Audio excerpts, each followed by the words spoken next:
Panalangin para sa ating minamahal. Ating ipanalangin ang ating minamahal ngayong araw ng Miyerkules, ika-12 ng Pebrero. Sa ngalan ng Ama, at ng Anak, at ng Diyos Espiritu Santo. Amen.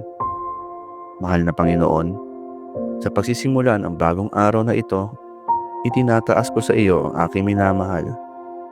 Punuin mo po siya ng panibagong lakas upang harapin ang anumang hamon ng araw na ito. Bigyan mo siya ng malinaw na isipan, matibay na katawan, at pusong puno ng kapayapaan. Ingatan mo po siya saan man siya magpunta. Ilayo siya sa anumang kapahamakan at kasamaan.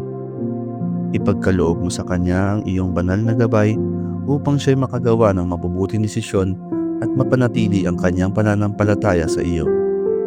Panginoon, punuin mo ang araw niya ng biyaya at kasaganahan. Ipagkaloob mo sa kanya ang kagalakan, inspirasyon at tagumpay sa anumang kanyang gagawin. Iparamdam mo sa kanya ang iyong presensya upang siya'y hindi matakot, mag-alala o panghinaan ng loob. Salamat po sa iyong pagmamahal at walang sawang paggabay. Ipinagkakatiwala ko po siya sa inyong mga kamay at alam kong kailanman ay hindi mo siya pababayaan. Sa ngalan ni Jesus, Amen. Sa ngalan ng Ama, at ng Anak, at ng Diyos Espiritu Santo. Amen.